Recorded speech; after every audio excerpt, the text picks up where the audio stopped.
Bonjour à tous. Voilà, il est 10 heures. On va pouvoir commencer cette présentation sur la cybersécurité industrielle. Vous avez été très nombreux, un peu plus de 100 à vous inscrire à ce webinaire, signe que le sujet intéresse. Donc merci pour votre participation. Donc cette présentation va se dérouler en deux parties, hein. Je vais commencer par sur les fondamentaux de base, hein, de la cybersécurité, hein. Et en seconde partie, donc nous aurons Simon d'Iwan qui nous présentera voilà, que fait Iwan là pour la cybersécurité, comment il travaille, voilà. Donc je vais laisser Simon se présenter, puis il reprendra le relais en deuxième partie, de toute façon. Bon, voilà, bonjour à tous. Donc Simon de Telonard. Donc je suis responsable du service technique dans la business unit E1 dans le groupe HMS. Et donc effectivement aujourd'hui on va prendre quelques minutes pour un peu revoir ensemble ce que notre société peut vous apporter en termes de sécurité. Patrice, je Merci. te prie. Voilà, merci Simon. Et puis à tout à l'heure, deuxième partie.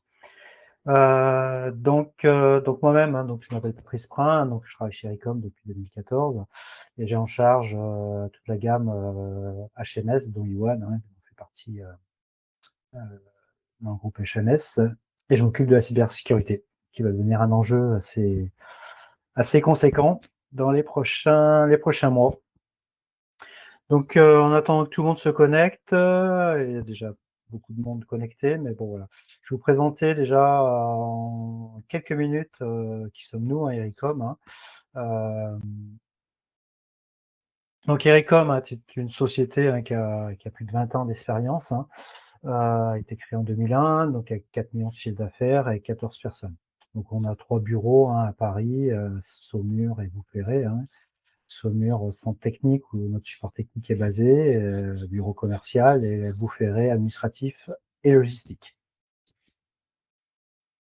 Donc voilà l'équipe commerciale que peut-être certains d'entre vous côtoyez ou vous avez par mail, hein, donc ça permet de mettre un visage, hein, donc David Talon, directeur d'Ericom. Et donc nous sommes structurés en deux BU, hein, une BU M2M, hein, qui englobe les passerelles, les routeurs, tout ce qui est cybersécurité, et une BU plus spécialisée IoT. Voilà, drivé par Julien Toueil et la BU M2M par Julien Jamin. Donc moi-même, je suis donc en avant-vente en partenariat avec mon collègue Sébastien Roux, qui s'occupe plus spécifiquement du support technique, mais également l'avant-vente IoT, hein. Voilà, notre offre produit, on peut articuler notre offre selon plusieurs bases, hein. On a une offre capteur, hein, qui permet de collecter de la donnée sur le terrain. Une offre infrastructure qui va être voilà, des passerelles, des voilà, gateways, concentrateurs de données qui permettent de récupérer éventuellement les données provenant des capteurs, hein. Et une offre plateforme qui permet en fait de visualiser puis d'aller vos données remontant du terrain. Donc voilà, plusieurs cas, vous pouvez tout prendre, hein, toute la chaîne de remontée de données ou uniquement certaines parties. Ça dépend des produits, ça dépend de beaucoup de choses. Donc on a aussi quelques services IoT, hein, dont je vais parler sur la slide suivante. Donc on peut voilà, on est distributeur, on a voilà, un accompagnement technique, hein, avec nos clients. On va pouvoir proposer voilà, de l'aide à l'installation. Ce ne sont pas des grateurs, hein, c'est juste de l'aide, hein, et puis également on peut vous fournir de la formation sur nos produits, hein, qui permet de démarrer plus rapidement. Également, on peut vous faire de l'audit, hein, notamment en LoRa, c'est souvent utilisé, hein, pour voir voilà, si les capteurs, les positionnements des capteurs, des gateways, etc. etc. On peut également vous proposer de la customisation de produits, c'est-à-dire un pré-paramétrage. Voilà, vous avez validé une configuration et vous voulez qu'elle arrive pré-paramétrée ainsi, donc on peut vous proposer ce service-là. Donc voilà, dans les services IoT, on peut vous proposer un LoRaWAN Network Server, hein, LNS, hein. Donc c'est un cœur de réseau LoRa, hein, pour ceux qui connaissent, ça leur parlera. Donc c'est un réseau qui qui permet voilà, déclarer les capteurs non pas sur une gateway, mais sur un réseau déporté. On peut proposer de la carte SIM multi-opérateur avec un abonnement annuel. Donc, voilà, certains clients ils sont intéressés par cette formule-là. Quelques services VPN pour des connexions un peu particulières. Également de la souscription, de l'abonnement avec une configuration de capteurs de routeurs, mais sous forme de souscription. Voilà, qui permet d'atténuer le coût. Voilà nos partenaires principaux, hein, donc tout ce qui est IoT, capteurs, on travaille beaucoup avec un fabricant français, Wateco, hein, basé en Bretagne, hein. MagSight aussi, qui est un fabricant chinois qui commence à arriver sur le monde de l'IoT avec des produits un peu complémentaires. Et puis NI, c'est un fabricant US pour les détections de places de parking, hein, l'utilisation des places de parking. Côté infrastructure, donc un de nos partenaires principaux est le groupe HMS, hein, et HMS avait plusieurs marques, hein, dont Iwan, hein, on va parler aujourd'hui, Enibus, les gateways industriels, les protocoles industriels, Intesis plutôt les gateways dans le monde du bâtiment, et puis des passerelles qui se connectent sur les clims. Et Oasis qui est plus orienté voilà, pour l'embarquer. Voilà. Bon, en routeur, on a Advantech, Option pour des passerelles LoRa, Kerlink, Malsight, des routeurs, on va dire, classiques. Niveau plateforme, on travaille beaucoup avec un éditeur français, Iofink, avec leur solution Keron. Et voilà, bon, des partenaires, d'autres partenaires, il y a différents types de produits, d'entrée-sortie, des passerelles, voilà, Hexacom avec le logiciel Pluto qui permet de faire de l'analyse statistique des données. Et j'en passe, voilà. Donc voilà les marchés sur lesquels nous focalisons, hein. Donc chez nous tout est smart, hein, tout est intelligent. Donc on va beaucoup intervenir dans le monde de l'industrie, hein, l'industrie 4.0 notamment, hein, pour faire de la maintenance prédictive, hein, tout ce qui est gestion d'énergie, voilà, bâtiment aussi également beaucoup. Donc voilà un peu la gamme de produits capteurs, hein, qu'on peut trouver chez Wateco, notamment voilà, des capteurs plus bâtiments ou des fois plus industriels, hein, on a cette gamme-là. Et puis chez Malsight, des capteurs assez voilà, très orientés aussi bâtiments. Voilà, détection de parking, vous l'avez là chez PNI. Voilà toute la gamme d'infra, voilà, c'est juste quelques exemples, hein, mais voilà la gamme Iwan, on la verra un peu plus après, avec aussi des modules Wi-Fi chez Enibus également, qui permet de faire connecter, qui permet de faire des points d'accès ou faire des bridges Wi-Fi entre voilà, en milieu industriel. Des petites antennes champignons qu'on va mettre en haut de l'armoire. Puis voilà, les passerelles, les Thesis, à quoi ça ressemble, les routeurs, voilà. Et pour finir, voilà notre offre plateforme, voilà, avec Iofink, donc totalement hébergé, et puis Hexacom qui permet, c'est plutôt une offre logicielle, hein, qui va permettre de créer des rapports statistiques avec une notion de web aussi également. Et Rileva aussi qui est orienté très Iwan pour la collecte de données en mode plateforme. Voilà pour la présentation d'Ericom. On va pouvoir démarrer sur voilà, l'introduction à la cybersécurité, hein, industrielle, hein, les principales bases. Donc on va déjà définir les différences entre l'IT et l'OT, hein, je pense que ces termes vous parlent, les priorités de chacune, les différentes approches et puis les menaces auxquelles elles sont soumises, hein, et puis quelques normes et certifications présentes dans ce milieu industriel. Alors, donc en fait, les menaces sont assez grandissantes, hein, dans l'industrie, hein, on l'avait souvent un peu oublié parfois, hein. En fait, la cybersécurité industrielle consiste à protéger surtout l'outil de production et d'en assurer la continuité. Voilà, dans certains domaines, les attaques peuvent même avoir certaines conséquences assez graves, hein, pour l'environnement ou aussi pour le personnel dans l'industrie, hein, comme on peut avoir aussi des actionnements, des versements de produits dangereux. Enfin bon, voilà, il peut y avoir beaucoup de conséquences sur une attaque sur l'outil de production. Donc la protection des données et l'accès au réseau est quand même assez stratégique. Alors, dans l'industrie, dans l'entreprise industrielle, on va avoir deux types de réseaux qu'on appelle IT et OT. L'IT, en fait, c'est le réseau qui est dédié aux services généraux de l'entreprise, hein. Par exemple, voilà, le réseau dédié aux services commerciaux, administratifs, financiers, etc., hein, la téléphonie également, hein. Alors que le réseau OT, c'est tout ce qui est dédié au réseau de production, hein. On va retrouver les automates, hein, les PLC, les IHM, les supervisions. Donc voilà. Donc par conception, en fait, c'est des matériels qui sont un peu moins protégés que l'IT face aux cyberattaques. Voilà, c'est des matériels plus anciens, hein, donc moins sensibilisés au risque cyber.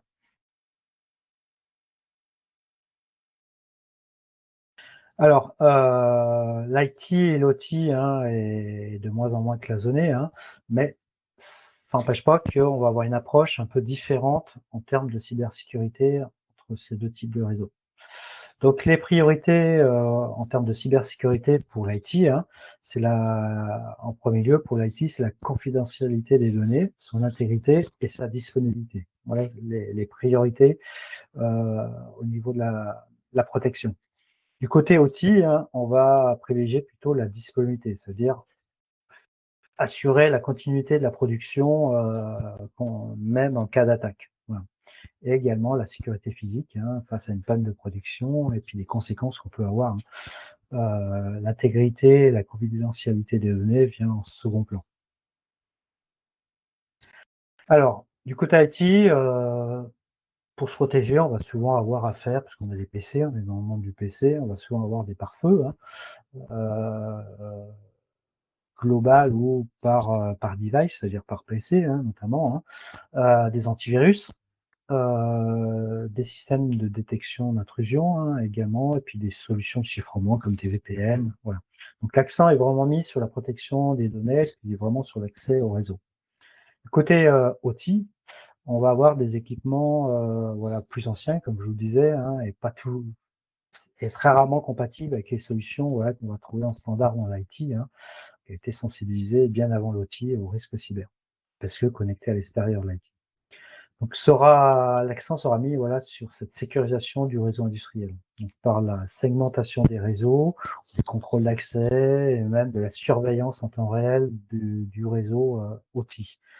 Donc, chez Recom, hein, on pourra vous en parler dans quelques semaines, dans quelques mois, on aura des solutions pour surveiller en fait le trafic et détecter des trafics anormaux sur le réseau OT. Alors les menaces, côté IT, on va avoir souvent, voilà, des demandes de rançon comme des ransomware, le phishing, vol de données, hein. Voilà un peu les types de menaces que l'on va avoir, hein. Alors du côté OT, on va avoir des attaques qui vont être plutôt ciblées, vers un protocole, industriel, spécifique comme, par exemple, le Modbus, Profinet ou d'autres protocoles industriels. Donc, par exemple, en janvier 2024, hein, un verre informatique a été détecté en Ukraine, hein, dans une société de production d'énergie. Et ce verre informatique, il se fait passer pour du Modbus. Il analyse les trames Modbus, et puis après, il va pouvoir envoyer des trames d'attaque pour saturer éventuellement le stack IP du PLC, et puis après, il devient totalement inopérant. Ou même, on peut envoyer un ordre pour dire, voilà, ça les commandes d'écriture. Donc le PLC, l'automate, il devient totalement incontrôlable. Donc, ce qui peut être assez grave, hein, parce que voilà, on peut provoquer des dysfonctionnements de production, voire des risques industriels, quoi. Donc voilà. Donc ce verre informatique, hein, s'appelle Frosty Goop, hein, est détecté en janvier 2024. Donc voilà, on voit que maintenant on n'est plus le réseau OT n'est plus forcément protégé et pas attaqué, quoi. C'est plutôt l'inverse. Donc voilà, donc Voilà, de fait des priorités différentes et des menaces qui vont être différentes, en fait, on va utiliser souvent des équipements qui vont être différents. Également, on va avoir affaire à des normes et des certifications qui vont être différentes pour ces 2 types de réseaux. Alors, si on là, vous avez, l'organisation d'un réseau industriel, hein, les différentes couches, hein, que l'on va trouver sur, un réseau industriel. Hem, En fait, les différentes zones de sécurité d'un réseau, hein, sur un site industriel sont classées selon un modèle, hein, une échelle qu'on appelle échelle Purdue, hein. Et il y a 5 niveaux qui va de L0 à L4, hein. L0 qui est le niveau le plus bas, hein, on va retrouver les capteurs, entrée-sortie, etc. L1, c'est plutôt les automates, L2, la supervision, voilà, L3, notamment les historians. Et L4, le réseau IT, là, administratif éventuellement. Donc voilà. Donc on a chacun de ces niveaux, en fait, n'ont pas les mêmes priorités de sécurité, hein. C'est pour cela qu'ils vont être régis par différentes normes. Donc vous voyez à droite, hein, par exemple, on a différentes normes qui vont couvrir différents niveaux, d'accord? Donc en fait, vous allez trouver dans le monde, hein, pas qu'une seule norme, hein, il y a plusieurs normes, hein, mais si on se base sur la plus connue, notamment en Europe et la plus utilisée, hein, on va retrouver l'ISO 27001 qui va agir plutôt du côté IT et la norme IEC 62443 qui va régir plutôt le réseau OT. Donc il y a d'autres normes aussi, 61508, hein, 61511 qui sont plutôt des environnements à très haut risque et qui sont un peu différents. Bon, voilà. On va se baser plutôt sur les 2 premières, hein, on va utiliser le plus souvent.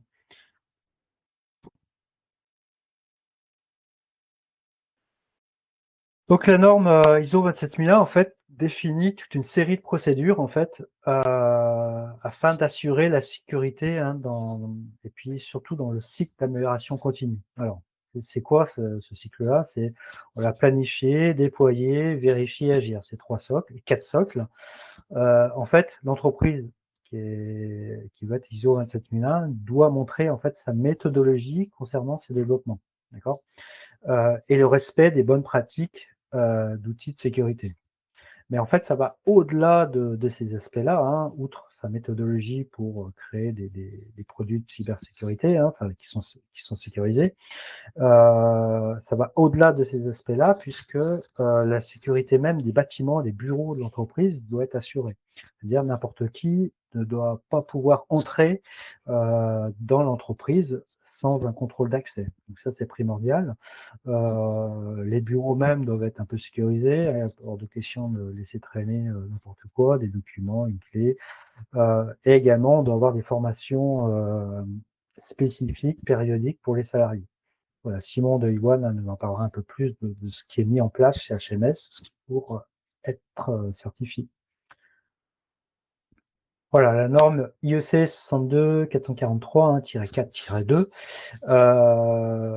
est conçue pour les équipements industriels comme les PLC, même des modules, ça peut aller jusqu'au module d'entrée-sortie déporté, hein, pour être protégé contre les cyberattaques. Donc on va un peu plus se détailler.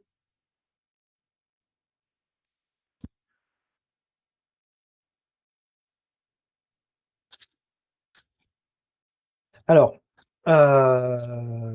donc les ICS, si vous voyez, c'est des termes qui signifient industriel control system, hein, ça concerne les PLC, les systèmes industriels de manière générale, hein. Donc, la norme IEC 62443, hein, prévoit une défense avec différentes couches. En fait, la défense en profondeur repose sur l'idée qu'une seule mesure de sécurité, en fait, ne suffit pas pour protéger un système contre les cyberattaques. En fait, au lieu de cela, en fait, il faut plusieurs couches de sécurité à différents niveaux, hein, pour que soit mis en œuvre. Pour fournir surtout une protection redondante. Donc, on va avoir plusieurs niveaux de sécurité à différents niveaux du réseau. Voilà. En fait, l'objectif est de ralentir et de détecter, afin de contrer les attaques avant qu'elles n'atteignent les parties critiques du système. Et ce, en multipliant en fait les obstacles à franchir, voilà, pour un attaquant. Donc cela passe par les couches physiques, hein, telles que le bâtiment, contrôle d'accès, les caméras, voilà, mais aussi par la sécurité réseau, pare-feu, VPN, etc., etc., hein. Également la gestion des utilisateurs, hein, pour se connecter sur le réseau, hein, c'est quelque chose d'important. Quelque chose qu'on peut oublier, mais aussi la mise à jour des logiciels, des firmware sur les produits installés sur ce réseau. C'est quelque chose d'important à mettre en place, hein, afin de s'adapter aux menaces qui sont en constante évolution, quoi. Voilà. Enfin, un dispositif de surveillance, hein, des menaces comme la détection des activités anormales est une couche de protection supplémentaire sur un réseau pour le protéger. Comme je vous disais, hein, dans les prochaines semaines, on va avoir voilà, des outils hardware ou même software pour aider à protéger, puis aussi à détecter des activités anormales sur le réseau outil.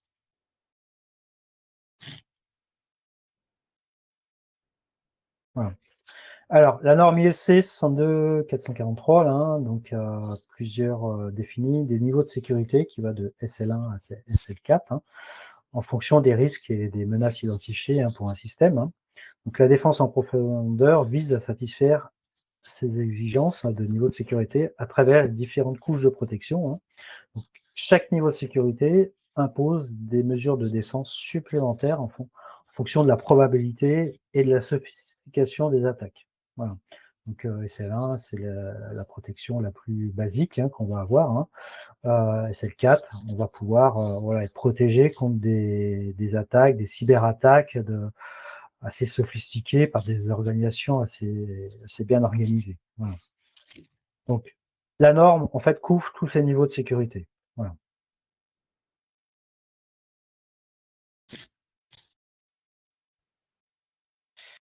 Alors, avant de passer à autre chose, un petit aparté, voilà, pour un petit rappel, hein, sur les mots de passe. Là, on va avoir un petit tableau, voilà, d'après vous, voilà, en combien de temps faut-il, voilà, actuellement à un pirate pour trouver votre mot de passe? En fait, là, vous avez un petit tableau en fonction de nombre de caractères et puis ce que vous utilisez ou pas dans votre mot de passe, hein, lettres, majuscules, minuscules, caractères spéciaux, des chiffres.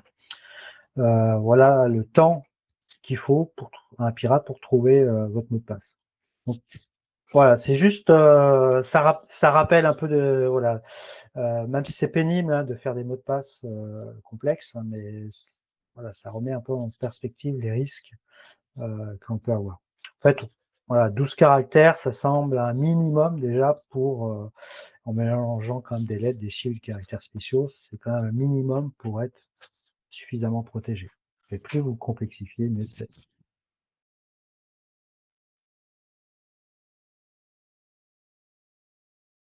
Alors, on a parlé des réseaux IT-OT, hein, qui étaient traditionnellement séparés, hein.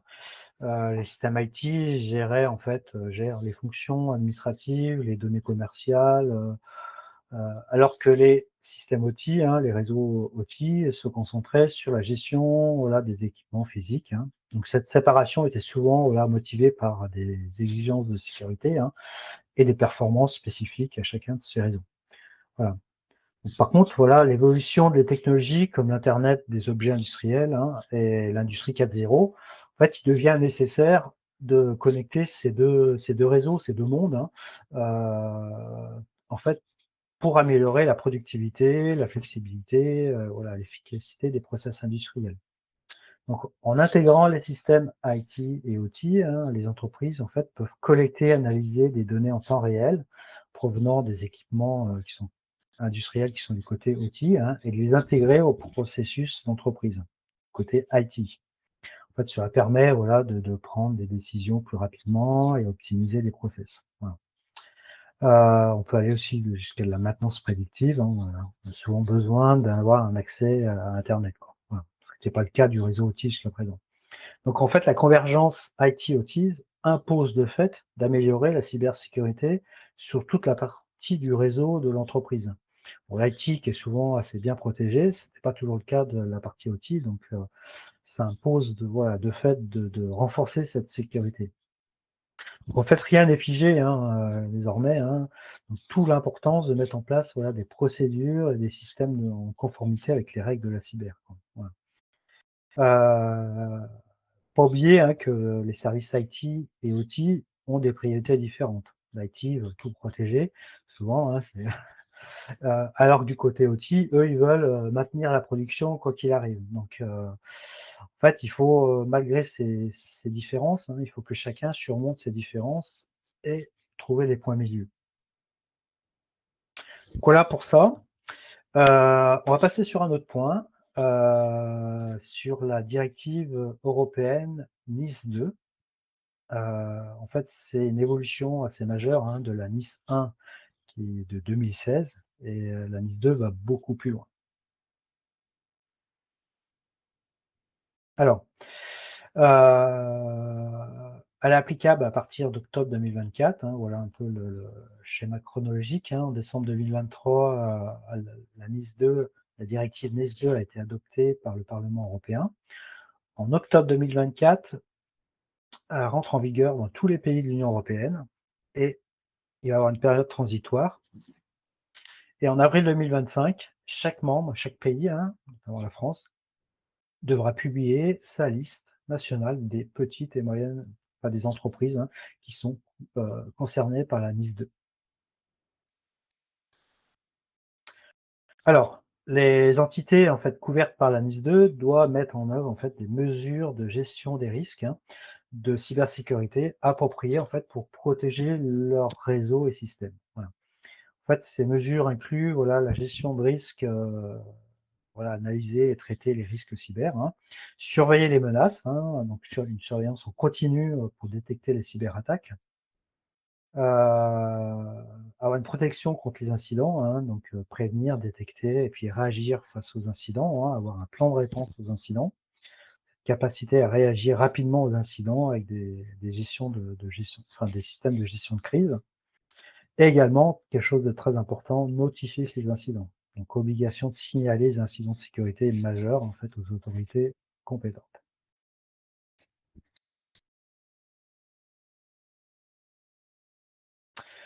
Donc, la directive en fait exige de renforcer en fait la cybersécurité des infrastructures informatiques et d'avoir des équipes en fait dédiées en personnel pour cela. En fait, la directive insiste également sur la coopération au sein de l'Union européenne entre pays pour le partage d'informations sur les menaces détectées. Comme je vous disais précédemment, l'obligation de déclarer les incidents majeurs de cas d'attaque. Et puis l'actualité en témoigne. Par exemple, si une entreprise se fait voler des données clients ou utilisateurs, il y a une obligation de transparence, donc de déclarer que vous avez subi une attaque et potentiellement des données clients qui ont été volées. Également, il peut y avoir des amendes en fait qui peuvent être infligées en cas de non-respect, si vous ne vous conformez pas à la directive. Et en France, l'agence ANSSI sera chargée de toutes ces vérifications. Donc, ça va rentrer progressivement, mais bon, voilà, c'est quelque chose de très important que l'Union européenne a voulu mettre en œuvre. Enfin, voilà, l'application de la directive sera élargie à de nombreux acteurs supplémentaires, publics ou privés d'ailleurs, entreprises moyennes ou importantes, et le critère est le nombre d'employés et le chiffre d'affaires. Vous voyez là sur le tableau. Et les secteurs sont concernés peuvent être assez vastes, des secteurs assez critiques comme les banques, la santé, l'infrastructure numérique, le transport, eau potable, l'énergie, marché bancaire, gestion des eaux usées, gestion de déchets aussi également, les fournisseurs numériques, la chimie, services postaux, enfin bon, voilà, la distribution alimentaire également, enfin voilà, il y a énormément de secteurs concernés par cette directive. Alors, bien que la directive NIS 2 en fait ne mandate pas explicitement l'achat de produits européens, l'Union européenne a récemment pris des initiatives pour renforcer son autonomie stratégique dans les secteurs critiques, donc y compris dans la cybersécurité et les technologies numériques. Donc, voilà, les entreprises peuvent être incitées de manière un peu indirecte quand même de privilégier les fournisseurs européens, hein, pour soutenir cette stratégie d'indépendance technologique. Voilà. Alors, vous pouvez utiliser si vous pouvez opter pour un fabricant non européen, hein, non. Euh, Avant, si vous utilisez un produit européen de cybersécurité qui propose des produits qui sont conformes à la directive NIS2, hein, le fabricant assume en quelque sorte une certaine responsabilité, vous garantissant aussi comme ça la tranquillité d'esprit et un gain de temps pour vous-même vous conformer à la directive NIS2. Donc c'est vous, hein, qui devez vous conformer, c'est pas votre fournisseur. S'il y a un produit qui est conforme à la directive par certaines certifications, ça vous permet, bah, voilà, de vous conformer, vous, implicitement. Mais ça doit être toute l'étendue de votre réseau industriel qui doit être protégé. C'est pas un seul équipement. Voilà. Bon, par contre, c'est pas prohibé, hein, d'utiliser un produit non européen, mais il vous apporte pas les mêmes garanties. Par exemple, les RGPD, hein, qui n'est pas applicable, hein, hors de l'Union européenne. Donc, les données utilisateurs peuvent être utilisées. Voilà, donc la norme ISO 27001, hein, en fait, la certification ISO 27001 vous permet de rentrer dans le cadre de la directive NIS2. Donc NIS2, c'est pas une certification, hein, c'est des directives, des règles un peu de bonne pratique, de ce que vous devez mettre en place dans votre société. Donc ISO 27001, un produit ISO 27001, bah, ça permet de rentrer dans ce cadre-là. Voilà, donc ça suffit. UEC 62443, ça ne vous fait pas rentrer directement, mais bon, c'est un plus, protéger un peu plus. Mais le réseau, voilà, ce qu'il faut, le ISO 27001 concerne le réseau IT, donc c'est lui qui doit être protégé en premier plan. Voilà.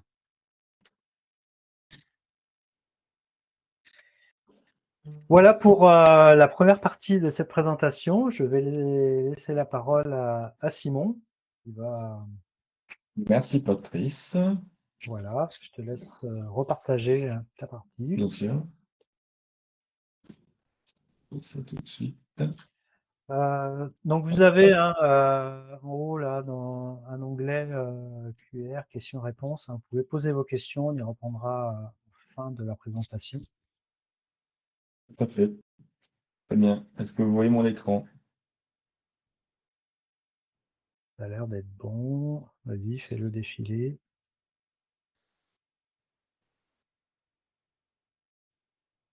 Non, pas si, Ça c'est bon. fonctionne? C'est bon. Ok, super. Donc, on va essayer de voir un peu ensemble ici ce que nous, chez HMS, on vous fournit en termes de produits et d'aide en termes de sécurité. Donc, HMS, déjà, petite présentation en chiffres. Donc, nous sommes un groupe de ici 700 employés, mais vous avez peut-être entendu récemment, nous avons fait l'acquisition d'une société américaine qui s'appelle Red Lion. Et donc aujourd'hui, nous sommes 1200 employés. Notre headquarter est toujours basé à Halmstad en Suède. Donc on est présent vraiment dans 50 pays avec des bureaux un peu partout dans le monde, notamment en France. On est aussi assez à la pointe de la technologie, toujours en recherche de développer des produits de dernière technologie. Donc on parle de 5G, de smart grid, d'IoT, etc. Beaucoup de devices connectés sur le field ou dans le cloud. Et puis bon, les données financières, ça je vous laisse regarder. Alors la gamme de produits HMS, donc effectivement, comme Patrice le disait, est divisée en 4 marques différentes: Enibus, E1, Intesis et XAT. Donc Enibus, en fait, toutes ces marques font en quelque sorte des passerelles, mais dans des marchés différents. Donc Enibus, vraiment des passerelles convertisseurs de fil bus, donc vraiment entre un automate Siemens et un automate Schneider, on va faire une conversion de protocole. On utilise un Enibus. E1, leader dans l'accès à distance de machines industrielles, la supervision, la collection de données. Intesis, comme Patrice le disait, plutôt des passerelles dans le bâtiment, dans les clims, dans le air conditioning, tout ça. Ouais. LXAT, donc la convertisseur CAN, plutôt dans le milieu de l'automobile et dans le smart grid également. Donc, moi, je travaille pour ce qu'on appelle la business unit E1, donc celle qui fait les petits produits bleus que vous voyez à droite, et le petit cloud aussi, Talk2M. Alors, chez E1, on fournit deux types de solutions. La première est l'accès à distance de machines industrielles, et la deuxième, la supervision et la collection de données. Et on essaie toujours d'expliquer ça à nos clients de manière avec une approche pragmatique, c'est-à-dire qu'on peut, un fabricant de machines qui n'est par exemple pas du tout digitalisé, peut commencer facilement avec avec l'accès à distance, comprendre comment ça fonctionne, voire comprendre aussi les bénéfices que ça lui apporte rapidement, donc vraiment le retour sur investissement. Et puis petit à petit, complémenter cette solution d'accès à distance avec une solution de supervision et de collection de données. Et là aussi, on peut aller un peu étape par étape. On peut commencer par un coût minimum en changeant par exemple juste le gateway, enfin, la passerelle par un autre type de passerelle, donc ce qu'on appelle l'E1 Flexi, qui vous permet de collecter des données, quelques données, comprendre comment vous pouvez utiliser ces données. Et puis à la fin, quand vous avez, vous, le client, quand le client a fait cet apprentissage de sa donnée, il peut alors passer à vraiment un système centralisé de collection de données, à l'analyse, de la prédictive maintenance, etc. Alors, l'accès à distance, comme je disais, assez simple à comprendre. On a un fabricant de machines qui fabrique une machine en France et qui doit délivrer cette machine quelque part dans le monde, aux États-Unis par exemple. Il installe la machine là-bas sur site. Il a généralement une période de garantie. Et donc, effectivement, si quelque chose arrive avec la machine et la production est arrêtée, il peut intervenir à distance via nos systèmes. Alors, vous voyez qu'il y a quelque part deux éléments principaux dans notre solution. La première est le cloud que vous voyez au centre, donc Talk2M, qui vous permet donc cette connexion à distance de vos machines partout dans le monde, et le petit routeur gateway passerelle que vous voyez connecté sur la machine. Donc, vous voyez un IHM, un automate et le petite boîte bleue, ce qu'on appelle un E1 Cozy. Et c'est cette petite boîte bleue qui va se connecter au cloud. Alors, le Talk2M en chiffres, donc notre cloud, vraiment la pièce maîtresse de notre solution. Donc, vous voyez, un cloud qui a déjà bien vécu, bien évolué, et qui est, je pense, un des plus grands clouds dans le monde par rapport à l'accès à distance des machines. Donc, on a vraiment 500 000, maintenant on est quasi à 540 000 aujourd'hui de routeurs connectés à notre cloud. On a 35 serveurs, ça va augmenter. Donc, en fonction des besoins, tous les jours, des serveurs sont remplis, on en ajoute d'autres à côté, de manière transparente pour l'utilisateur, évidemment. Et on a 50 millions de connexions VPN sécurisées. Donc, on utilise un système VPN dans notre cloud pour pouvoir vous permettre de connecter vos machines à distance. Donc, voilà. Donc, on voit ici, en fait, la petite campagne marketing à l'époque disait, enfin en anglais, We shape the world. Donc, on forme le monde avec tous les petits points bleus des E1. Donc, tous les points bleus sont un E1 localisé dans le monde. Et les gros points bleus en bleu ciel sont en fait des serveurs VPN. Vous voyez, on a beaucoup de serveurs en Europe, beaucoup de serveurs aux États-Unis. D'ailleurs, on voit bien l'Europe et les États-Unis car ce sont nos marchés privilégiés. Et on a des serveurs, on va dire, décentralisés en Inde, au Japon, en Chine, en Australie, à Singapour, au Brésil. Voilà. Et donc, peut-être un petit aparté par rapport à la Chine. Donc, on est aussi un des seuls acteurs du secteur qui permet les connexions en Chine. Alors, la cybersécurité, effectivement, comme on vous fournit un accès à vos machines à distance, la cybersécurité doit être au cœur de notre solution. Donc, c'est vraiment un devoir.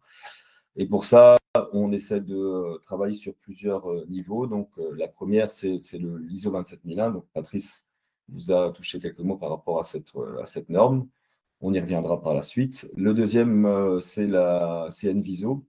Enviso, c'est un partenaire qui est un partenaire belge, donc on est basé en Belgique, hein, et un partenaire belge qui nous permet en fait de faire des tests, d'avoir de l'expertise en termes de sécurité de manière indépendante par rapport à nos produits et aux solutions qu'on va développer même dans le futur, pas uniquement celles qu'on a aujourd'hui.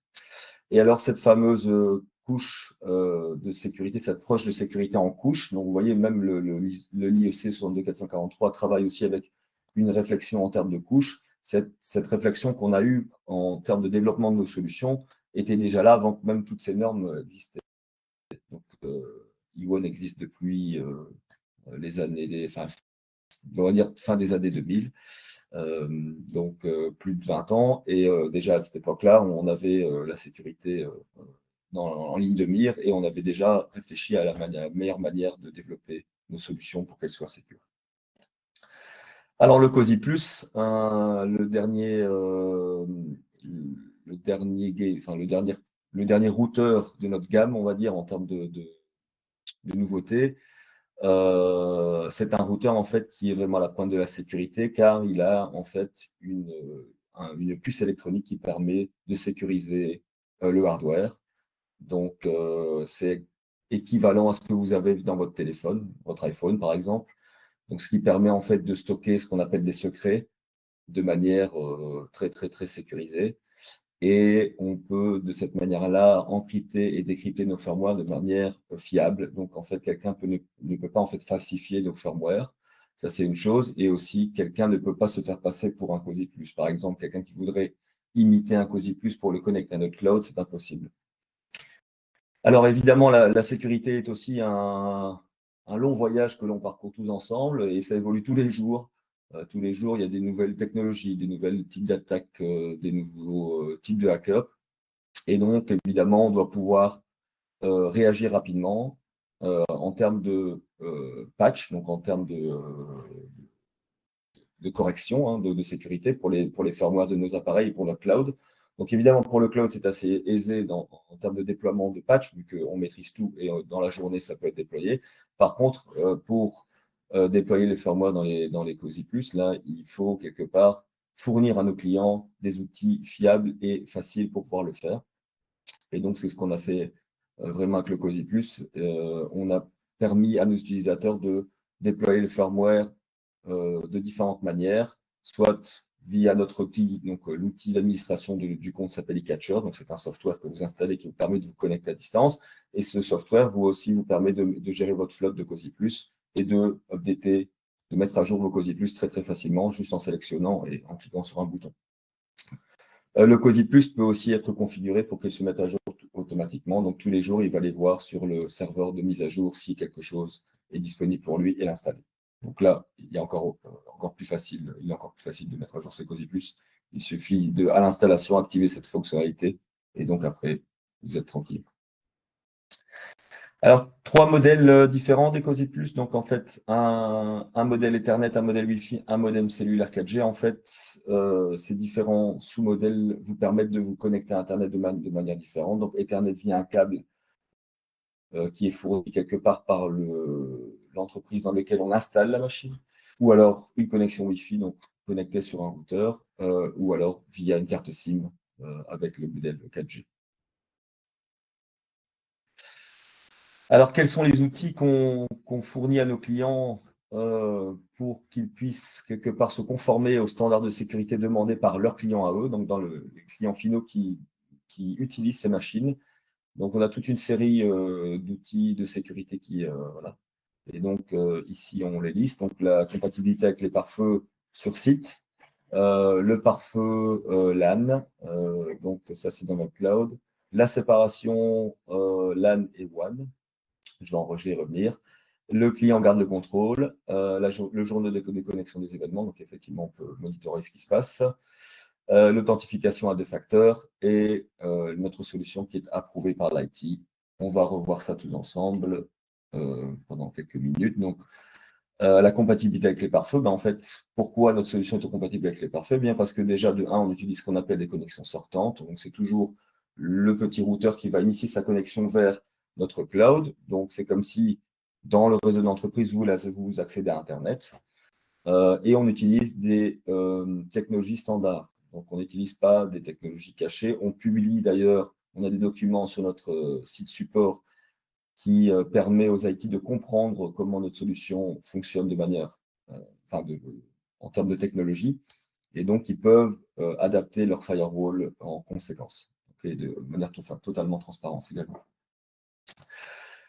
La séparation LAN-WAN, qu'est-ce que cela signifie? En fait, si vous utilisez un routeur, donc un i1 COSI Plus modèle Ethernet, donc sur site, il va falloir vous connecter au réseau Internet. Donc, on va vous donner un câble. Ce câble sera possiblement connecté au réseau, ce qu'on appellerait corporate, donc au réseau de l'entreprise. Et donc, on garantit en fait ici que l'accès à distance, donc la personne qui accède à distance à la machine n'aura jamais accès à ce réseau corporate. Donc, c'est assez évident comme fonctionnalité, mais ça rassure les clients de l'expliquer évidemment. Le LAN Firewall, c'est quoi? Alors là, ici, on est plutôt en termes de gestion de connexion à distance. Donc, on est dans le logiciel eCatcher. Dans ce logiciel eCatcher, vous pouvez créer différents types d'utilisateurs, évidemment. Et l'administrateur peut en fait définir les différents équipements qu'il veut pouvoir accéder à distance. Donc, l'administrateur va par exemple dire, bon, ben, sur ma machine, moi, j'ai un HMI, deux automates. Il y en a un qui est très sensible et je ne veux pas permettre l'accès à distance à mes utilisateurs, donc à mes ingénieurs. Donc, il peut juste lister une IHM, par exemple, un automate. Et puis, vous voyez, le petit cadenas est fermé. Donc, cela signifie que uniquement ces deux équipements peuvent être accédés à distance. Et le dernier équipement ne peut pas être accédé. Par exemple, si on a sur le schéma un SCADA, donc on ne veut pas accéder au SCADA à distance. Voilà, ce n'est pas possible.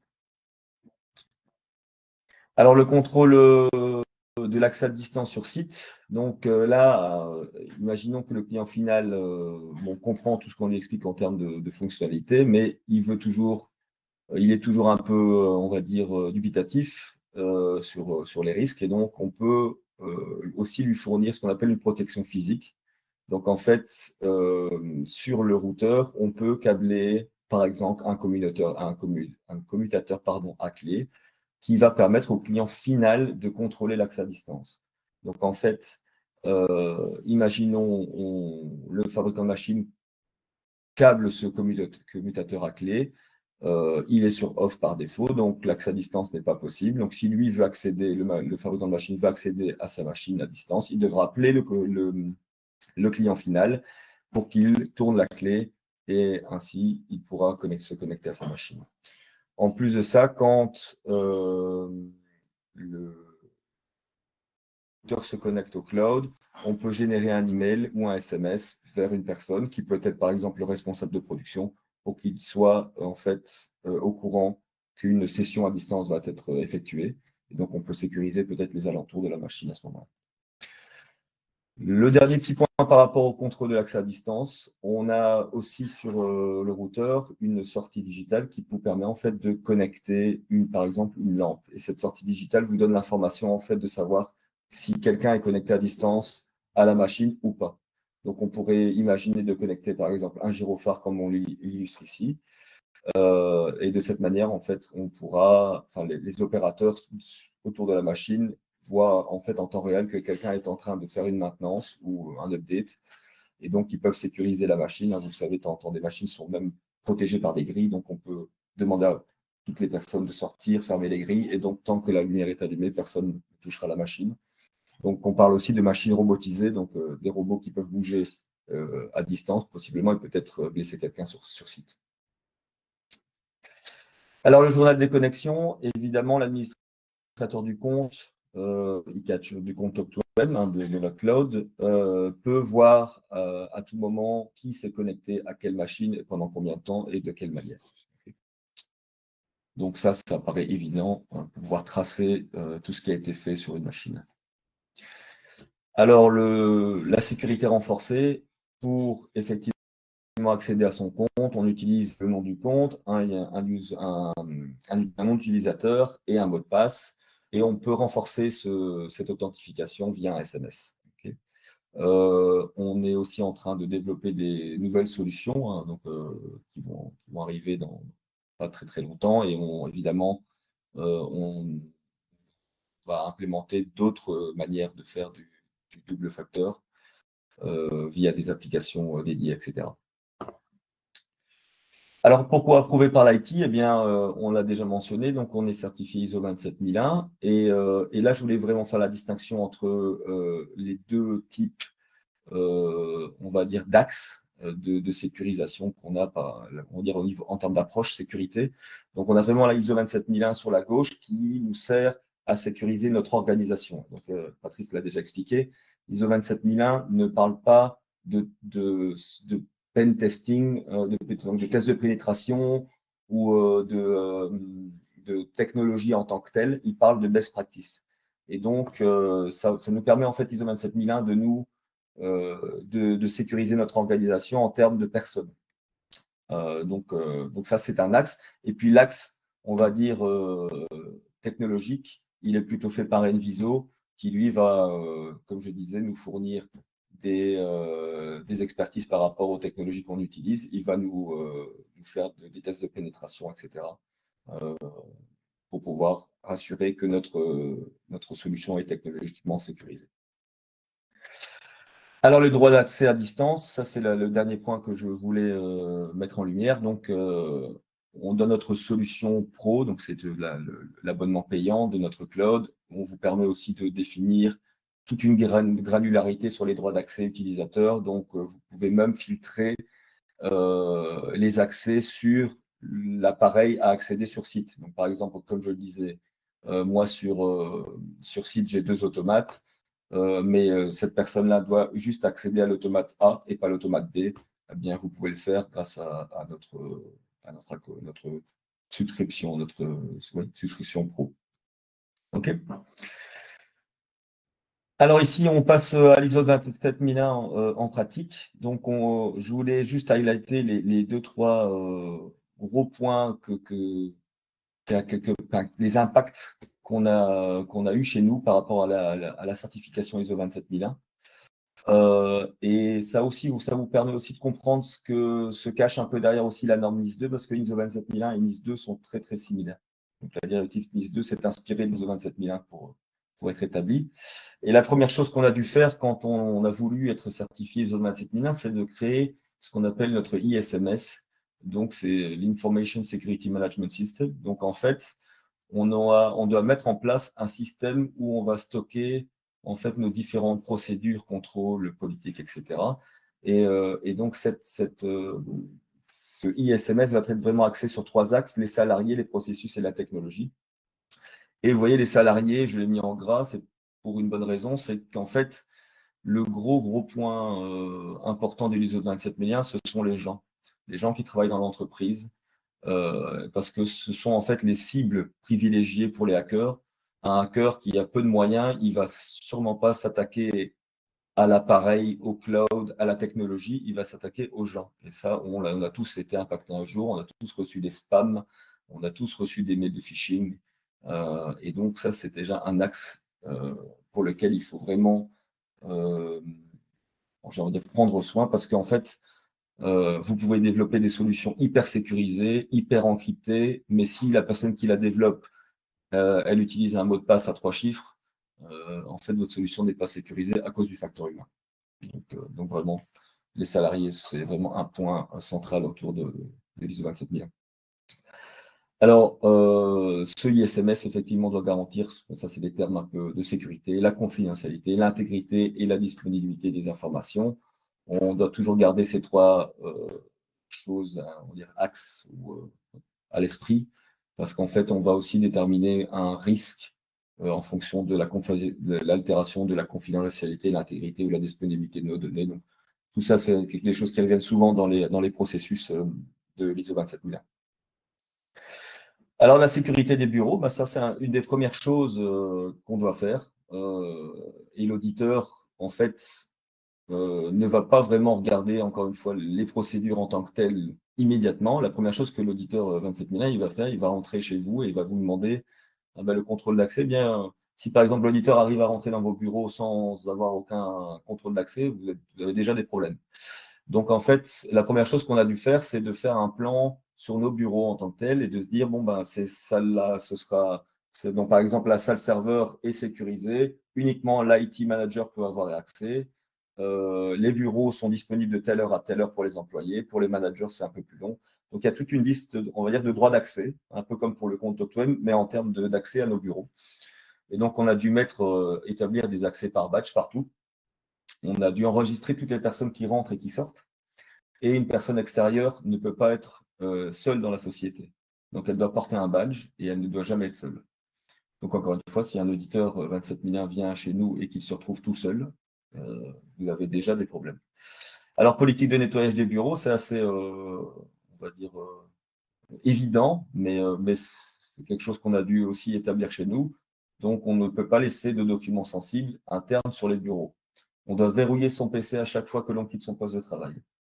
Donc, ça paraît évident, mais souvent, on se dit, ah, ben, je pars 2 minutes, je ne le fais pas, parce que je dois me loguer avec mon mot de passe à 15 chiffres ou lettres. Donc, voilà, donc c'est quelque chose qu'on pousse énormément chez nous. Et donc, tout le monde aujourd'hui sait à quoi s'en tenir, il faut le faire, et on n'a pas le choix. Pour dire vrai, on a eu un audit, en fait, il y a 2 semaines, où la personne n'est venue vérifier que ça. Donc, il est venu des Pays-Bas, il est rentré chez nous, il a demandé les journaux d'accès, il est allé voir dans chaque bureau si quelqu'un était absent de son poste de travail et qui n'avait pas verrouillé son PC. Je veux dire, si quelqu'un l'avait fait, heureusement chez nous, ça n'est pas arrivé, donc on a passé l'audit haut la main, ça c'est super, et on est à nouveau recertifié pour 1 an. Mais si ça n'avait pas été fait, on aurait eu une non-conformité grave. Donc, voilà. Donc on parle vraiment de sécurité des gens ici. Alors, pour pouvoir, quelque part, avoir tout notre personnel qui respecte donc ces processus, ces process, ces différentes règles, on doit les sensibiliser. Et donc, pour ça, en fait, on doit organiser des questionnaires de sécurité à propos de ces contrôles et ces procédures tous les ans. Donc, tous les ans, on reçoit des quiz à faire. Ça prend plusieurs heures. On doit aller dans les processions. Donc, on a, dans le ISMS, on a quelque part, ça peut être un SharePoint ou autre chose, mais on a une base de données avec tous nos processus. On doit aller retourner dedans pour pouvoir répondre à ces quiz. On doit retourner dans nos processus et retrouver l'information. Ainsi, de cette manière, on sait toujours où trouver la bonne info. Et on doit vraiment conscientiser aussi le personnel à la sécurité. Donc, on reçoit des questionnaires tous les mois avec une petite vidéo explicative, plus un quiz, etc. Donc, ça nous permet d'être conscientisés. Et on reçoit aussi des tests, notamment, par exemple, des faux spams qu'on doit reporter. Et donc, après, on reçoit des résultats, donc qui a cliqué sur le lien ou pas. Donc, évidemment, le résultat doit être le plus possible petit, on va dire, minimal. Voilà. Donc, c'est tous ces genres de choses qu'on met en place chez nous. Alors, les audits, comme je disais, audit interne, externe tous les ans, évidemment, les auditeurs indépendants, et on a un audit de récertification où on revoit tous les processus tous les 3 ans. Et quelque chose de très, très important aussi, c'est que les dirigeants d'entreprise sont impliqués, et ils sont aussi audités. Donc, c'est vraiment, l'ISO 27001, c'est un commitment du management pour être ISO 27001.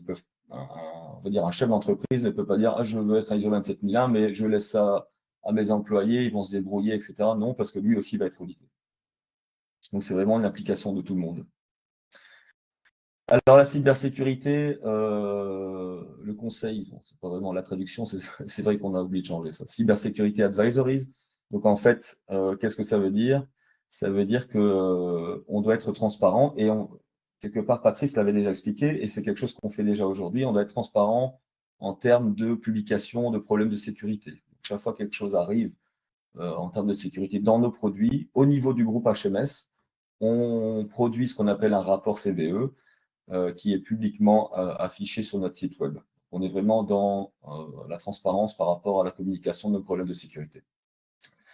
Et on a une responsabilité dédiée aussi dans l'entreprise, ça c'est aussi important. Donc, encore une fois, quand on veut être certifié ISO 27001, il faut vraiment mettre l'énergie et aussi l'argent. Et donc, on a quelque part un responsable dédié dans l'entreprise qui ne fait que ça. Alors, l'IEC 62443-4-2, donc là, on parle plus de la protection de l'appareil en tant que tel, hein, donc du COSI+. Donc, qu'est-ce qu'on a fait par rapport à ça récemment? On n'est pas certifié au IEC 62443, et d'ailleurs, pour l'être, il faut déjà, je pense, redévelopper tout un produit par rapport à ça, enfin, donc vraiment en respectant toutes les règles. C'est vraiment une norme très, très, très, très pointue. Et donc, ce qu'on a fait aujourd'hui, c'est qu'on a évalué en fait le routeur, donc notre i1 Cozy Plus, par rapport aux critères de cette norme. D'ailleurs, j'ai mis un lien ici. Vous pouvez donc, même si vous recherchez sur notre site web, vous allez trouver facilement donc l'article qui parle de ça. Et en fait, on a fait une évaluation et on a fait un rapport. Donc, ce rapport est confidentiel, mais via une NDA, donc via un accord de confidentialité, on peut en fait fournir le rapport à nos clients. Et en fait, il y a beaucoup de points. Enfin, on est déjà très très bien en termes de conformité. Il y a quelques points qui manquent, et en fait, ces quelques points qui manquent, généralement, peuvent être palliés par rapport à une action sur site dans une machine. Donc, le rajout d'un appareil en plus ou voilà, une organisation spécifique, on va dire, de la machine pour pouvoir être compliant. Alors, le NIS 2, juste un petit point par rapport à ça. Effectivement, donc la directive NIS 2, probablement qu'on sera impacté en termes d'organisation. Donc, probablement que l'entité i1 en Belgique sera impactée par la loi belge. Et donc, on devra être aussi NIS 2. Pour nous, ça devrait être assez simple, vu qu'on est déjà certifié ISO 27001, et ça, Patrice, on a touché un mot. Donc, on a déjà quelque part beaucoup d'expérience sur ce que NIS 2 demande. Et voilà, donc quelque part, on a déjà les bonnes pratiques pour aussi vous permettre d'affronter, on va dire, cette nouvelle directive. Donc, nous, tout ce qu'on peut faire, on peut vous aider, hein, évidemment, en fournissant tout ce que j'ai expliqué, donc que ce soit notre expérience et nos produits, on peut vous aider à être, quelque part, à comprendre et à affronter, c'est peut-être un terme un peu fort, mais la directive, quoi. Alors, la conclusion, quelque part, ça c'est un dernier slide que je voulais mettre, parce que bon, on parle beaucoup de normes, donc les 27001, le 62443, une directive NIS, etc. Mais je pense que, et on pense aujourd'hui à HLS qu'en fait, sa cybersécurité, c'est un processus continu. Je vous ai dit, tous les jours, les choses évoluent. Il y aura probablement une NIS 3 dans 10 ans. Il y aura d'autres normes qui vont évoluer. Je pense que c'est quasi impossible d'avoir toutes ces normes tout le temps à jour. C'est un process continu où on fait des choix aussi, des choix stratégiques d'un côté, que ce soit de votre côté ou de notre côté. Et à la fin, en fait, la véritable sécurité, c'est cet effort collectif d'essayer d'être conscientisé par rapport à ce qu'on fait en termes de sécurité. Il faut toujours rester vigilant. Et en fait, tout est basé sur une collaboration entre les fabricants, effectivement, donc HMS en l'occurrence ici, et nos clients. Donc, voilà. J'en ai terminé avec ma présentation. Je ne sais pas si vous avez des questions. Merci Simon. Ouais. Des commentaires. Avec Ouais, plaisir. on va prendre les questions. Je les ai sous les.